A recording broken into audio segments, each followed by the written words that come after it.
Para poder comenzar con el tema, antes hagámonos una pregunta. ¿Qué es la luz? Es una pregunta que perfectamente cualquier niño nos podría hacer. Sin embargo, la respuesta no es tan fácil como parece. Pero hagamos como dijo Newton y parémonos sobre hombros de gigantes para poder responderla.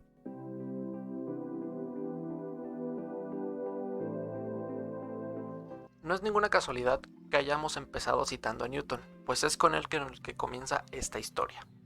Para Newton era evidente que la luz estaba formada por pequeñas partículas, a los que denominaría corpúsculos, que se caracterizaban por tener masas muy pequeñas y una velocidad tremenda. Bajo este razonamiento, el fenómeno de la reflexión tenía origen en la naturaleza de los materiales, pues Newton categorizó a los mismos en dos tipos: transparentes o translúcidos y opacos. Los primeros permitían que la luz atravesara su superficie, mientras que las partículas de luz rebotaban en los materiales opacos, tal y como la física de choques ya nos permitía explicar hasta el momento. Esta misma teoría le permitió a Newton también explicar los colores, pues él decía que el color dependía de la masa del corpúsculo, es decir, dependiendo de la masa que tuviera el corpúsculo, era el color que se le asignaba al mismo. Sin embargo, esta teoría no permite explicar de manera satisfactoria fenómenos como la refracción de la luz, pues Newton explicaba este fenómeno de la siguiente manera. Imaginemos que un solo corpúsculo va viajando en un medio con una trayectoria inicial. Pasado un cierto tiempo se encontrará con un segundo medio. La superficie que separa estos dos medios ejercerá una fuerza de atracción sobre la partícula de luz, haciendo que la velocidad del mismo se vea alterada a lo largo del eje Y. Es decir, la luz cambiará su trayectoria inicial al cambiar entre medios. Es de esta forma que Newton afianzó y plantó las bases de lo que se conocería como la teoría corpuscular de la luz. Posteriormente, en 1678, Robert Hooke, principal opositor de la luz como partícula y aguerrido rival de Newton, junto a Christian Huygens, plantaron las bases de lo que sería la teoría ondulatoria de la luz. Por su parte, Robert Hooke fue de los primeros en ver a la luz como una onda, mientras que Huygens dio a conocer su ya famoso principio de Huygens, el cual se basa en lo siguiente. Sabemos que en los materiales dieléctricos los electrones están fuertemente sujetos al núcleo, por lo que una vez la luz incida sobre los mismos, hará que los electrones comiencen a vibrar, con la misma frecuencia que tenía nuestra onda de luz. Esto a su vez generará ondas circulares alrededor de todo el espacio que rodea al electrón. En pocas palabras, todo punto alcanzado por una onda se convertirá a su vez en focos emisores de ondas. Sin embargo, debido al renombre que ya se había hecho Newton en la comunidad científica, la teoría ondulatoria fue opacada y casi escondida durante muchísimo tiempo. No fue hasta 1801 que Thomas Young, con su ya famoso experimento de la doble rendija, nos daría un resultado que dejaría a toda la comunidad científica totalmente sorprendida. Ahora hablemos sobre este experimento. Primeramente se colocaba una placa conductora con dos pequeñas aberturas o rendijas en su centro. Seguida de esta, una pantalla detectora. Una vez armado todo esto, se hacía incidir un haz de luz sobre la placa conductora. Si la luz estuviera formada por partículas de luz, se esperaba un patrón de dos franjas luminosas, es decir, un patrón que tenía la misma forma que las aberturas en la placa conductora. Sin embargo, una vez Young realizó este experimento, obtuvo un patrón bastante particular, muy distinto al esperado, pues se obtenían más de dos franjas luminosas, o lo que se conoce en física como un patrón de interferencia. Este resultado dejó perpleja a toda la comunidad científica, pues para este momento ya se sabía que los patrones de interferencia eran de naturaleza únicamente ondulatoria.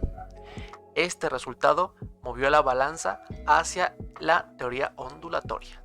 Sin embargo, este resultado dio nuevas preguntas. Si la luz era una onda, ¿cómo era posible que se propagara en el vacío?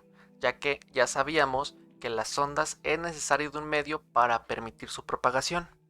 La comunidad científica dio respuesta a esta pregunta definiendo lo que es el éter lumínico, un medio muy particular, que era difícil de comprimir, tenue y que además llenaba todo el espacio que nos rodeaba, incluido el vacío. Esto permitía explicar la velocidad tan alta que tenía la luz, además de poder propagarse en el vacío. Sin embargo, fue unos años después que Maxwell dio a conocer sus famosas ecuaciones, las cuales permitieron tener una nueva visión de la luz. Esta vez, la luz era una onda electromagnética, un tipo de onda muy característica, las cuales una vez se generaban podían mantenerse por sí mismas. De esta forma se descartó totalmente el concepto del éter lumínico. A pesar de esto, los defensores de la teoría corpuscular no se quedarían de brazos cruzados, pues fue Max Planck el que definió la constante de Planck, dada por H igual a 6.626 por 10 a la menos 34 joules por segundo, además de dar a conocer el concepto de la cuantización de la luz. Estos dos conceptos fueron los que permitieron que en 1921 Einstein ganara el Premio Nobel de Física por explicar el efecto fotoeléctrico. Pasemos a ver qué significa este efecto. Para este punto de la historia ya se sabía que cuando apuntábamos una luz hacia una placa conductora se induciría una corriente eléctrica, por lo que se buscó aprovechar esta propiedad con el siguiente experimento. Se colocaron dos placas conductoras separadas a una cierta distancia y únicamente unidas por medio de un cable a una fuente de voltaje. Se apuntó una luz a alguna de las placas y se comenzó a variar la intensidad para saber qué ocurría. Sin embargo, no fue hasta que se comenzó a variar la frecuencia de la luz que se observó que los electrones libres sobre la placa iluminada comenzaban a moverse por el aire hasta llegar a la segunda placa. Esto es lo que se conoce como efecto fotoeléctrico. Einstein explicaba que al iluminar la placa, un número de partículas con determinada energía salían de la lámpara y llegaban a nuestra placa, provocando que los electrones libres sobre la misma comenzaran a moverse. El variar de la intensidad de la luz únicamente alteraba el número de partículas que llegaban a nuestra placa, mientras que si cambiábamos la frecuencia de nuestra luz, esto hacía que las partículas emitidas fueran más o menos energéticas. De esta forma se conocería a los fotones, partículas de luz con una energía asociada dada por la expresión E igual a h por lambda, donde E es la energía de cada fotón, h es nuestra constante de Planck y lambda es la frecuencia de la luz que emitía estos fotones. Para este punto, la comunidad científica estaba más que confusa, pues a pesar del terrible esfuerzo que estaban haciendo múltiples físicos, no se llegaba a una respuesta contundente sobre la naturaleza de la luz. No fue hasta que se repitiera el experimento de la doble rendija que se llegaría a un resultado muy espectacular. Esta vez, en lugar de trabajar con luz, usamos electrones, los cuales, como ya sabíamos para el momento, eran partículas.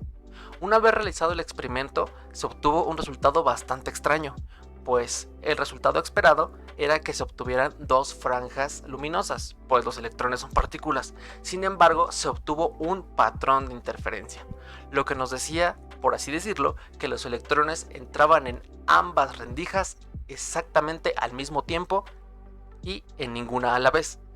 Es un resultado totalmente extraño. Y para poder resolverlo, se colocó un detector sobre las rendijas para saber en todo momento en cuál de ellas atravesaban los electrones. Una vez se repitió el experimento, el resultado arrojó dos franjas luminosas. Es decir, al simplemente colocar un detector, desaparecía nuestro patrón de interferencia. Se repitió este experimento una y otra vez, obteniendo el mismo resultado. Se retiró los detectores y nuevamente obteníamos un patrón de interferencia. Cada vez que repetíamos este proceso, obteníamos los mismos resultados. Con detectores se obtenía la franja doble, tal y como se esperaba de partículas, mientras que al retirarlos se obtenía un patrón de interferencia, lo que nos indicaba que los electrones tenían una cierta dualidad onda-partícula. Es decir, dependiendo cómo se midieran, se comportaban como una partícula o como una onda. Este concepto se buscó extrapolar a la luz, por lo que se llegó a lo que hoy denominamos como la dualidad onda-partícula, y finalmente teníamos una respuesta para nuestra pregunta inicial. ¿Qué es la luz? Pues no podemos decir que es totalmente una partícula o totalmente una onda, sino que dependiendo el cómo la midamos y el cómo interactuemos con ella, podrá ser cualquiera de las dos. Y es así como llegamos a definir el concepto, o al menos uno de los conceptos más importantes que permitiría la creación de la mecánica cuántica. Sin embargo, ese es tema para otro video.